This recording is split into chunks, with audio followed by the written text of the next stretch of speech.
It's disgusting and gross to mock someone who is disabled just because you don't like them. I think you have to be very careful when you're talking about people with disabilities, and I don't think she was careful. What I fear is that no lesson could ever be learned as long as you're doing these things in front of audiences who roar when you do it. Welcome, Patriots, and in today's video, we are going to address a scandalous episode that questions the limits of respect in politics. Today's controversy is about the insult made by a Democrat towards the Republican governor of Texas, who is a person with a disability. So get ready for a frank and informative conversation where we will analyze every detail of this attack and discuss the consequences of such rhetoric that harms human dignity. Stay with me. Dallas Congresswoman Jasmine Crockett is being called out by other elected officials for her comments last Saturday at a human rights campaign event. Y'all know we got Governor Hot Wheels down there. Come on now. And the only thing hot about him is that he is a hot mess. Referring to Governor Greg Abbott as Hot Wheels, Abbott was partially paralyzed when a tree fell on him decades ago. Hey, I'm gonna move on. Multiple Texas lawmakers took to social media to condemn Crockett for her remarks. Texas Senator John Cornyn saying, quote, "Crockett's comments are disgraceful. Can you imagine if a Republican said something like this? It would be on the front page of the New York Times and all over CNN." I spoke to Crockett Tuesday. She had this to say, quote, "I said that he was a hot expletive mess, referencing his terrible policies. Never at any time did I reference his condition. I am even more appalled that the people that unequivocally support Trump, who is known for racially insensitive nicknames and mocking the uniquely abled, are outraged. Keep this energy up for all people, not just your political adversaries." On March 29th, it's my birthday. And all I want to see happen on my birthday is for Elon to be taken down. Crockett is also in hot water for this comment she made about Elon Musk, who has been the target of protests and whose Tesla dealerships have been hit by vandals. Moments after the remark, Crockett gave a clarification, saying she did not mean violence towards Musk. I'm saying that figuratively. Obviously, everything that I am promoting is nonviolent.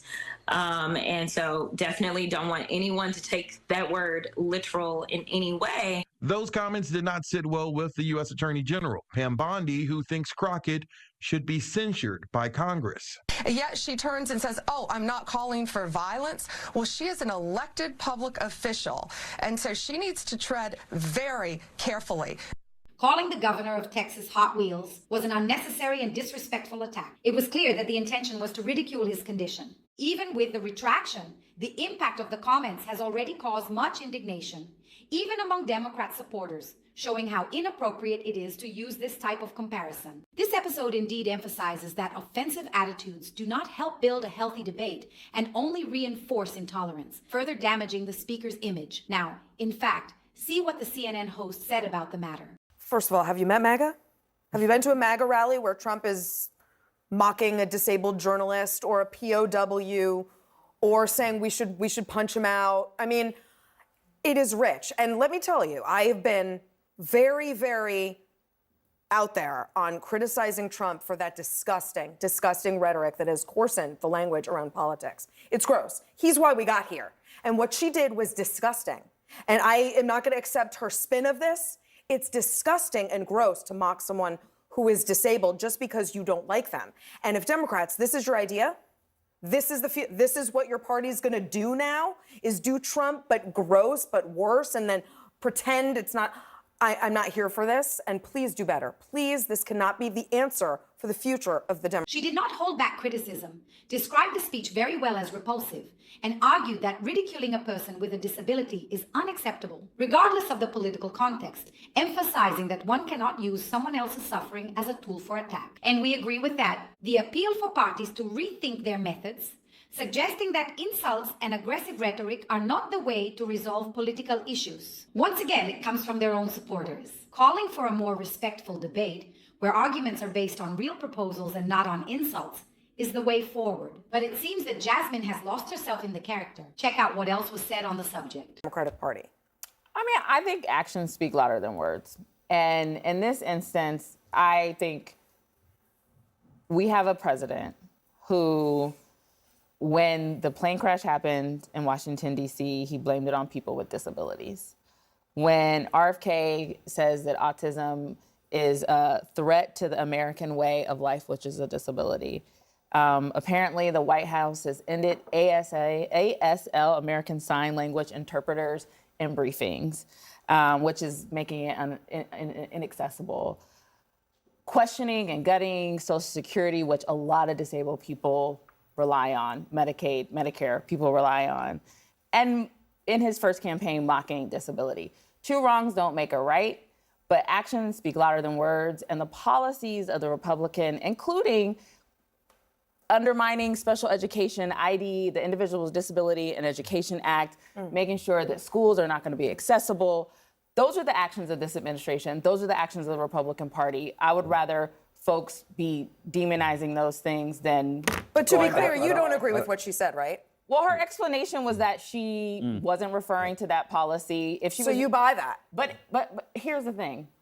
If you make fun of somebody because of their disability, I do not agree with that. As a person with a disability, as a person who has family members with a disability, as a person who has taught children with a disability, that is not acceptable.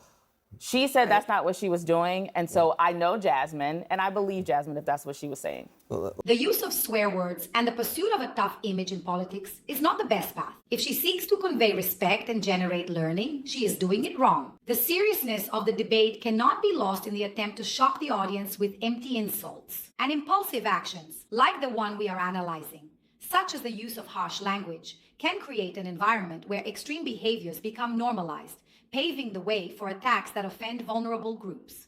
And if the Democrats want to change for the better, is the way they are acting in public very wrong? Or are they just showing who they really are? Well, I don't know her yet. And so here's how I see it. She's new. She's young, and she's trying to find her way. I think that this party is scrambling, trying to seem tough. And I'm seeing this party traffic in a lot of curse words. That's supposed to be like the new cool thing to do. I don't think that's going to be as useful. I've even heard Pete Buttigieg with a whole bunch of curse words. I don't know who gave that memo. I don't think that's very useful.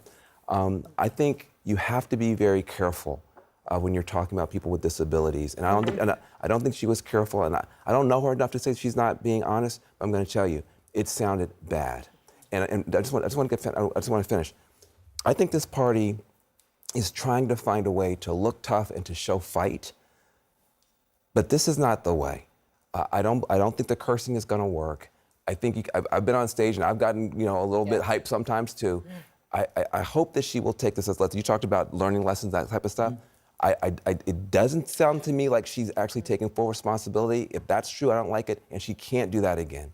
She's too important to us to do that again. What I fear is that no lesson could ever be learned as long as you're doing these things in front of audiences who roar when you do it. When you have comedians who are broad messengers for the left, making unfair jokes, and people are roaring. When you have politicians being vulgar and saying in their roaring, what's the lesson? We're trying. What's the audience? It says a lot about the audience. But what we're trying to deal with is that Trump has done this, and he's been successful. Yeah. So when you have somebody who does this stuff and they're successful, you start thinking, well, is that the right way? I would like for us to say it's not. But I think it's hard for us to hear Republicans scolding us on it when your guy does it all the time. We are trying to find a way forward. Jasmine is too important to make these kinds of mistakes. I think she has a bright future. I hope that tonight she's looking and says, you know what, I don't have to do that kind of stuff to get an applause line. She's too important for us to make those kind of mistakes. In conclusion, at the end of the day, regardless of political affiliation, dedicated seriousness in debates and commitment to constructive and effective policies must always be above appeals for a tough image or behavior that only aims to garner momentary and lasting applause, but ultimately creates a culture where no real learning or understanding is possible. The Democrat made a mistake and made a mistake badly. Contribute to the conversation, subscribe to the channel, and leave your comment. And share this video so that together we can build a more constructive and respectful political debate. Your opinion is essential to drive real changes. Thank you very much to everyone. See you in the next video.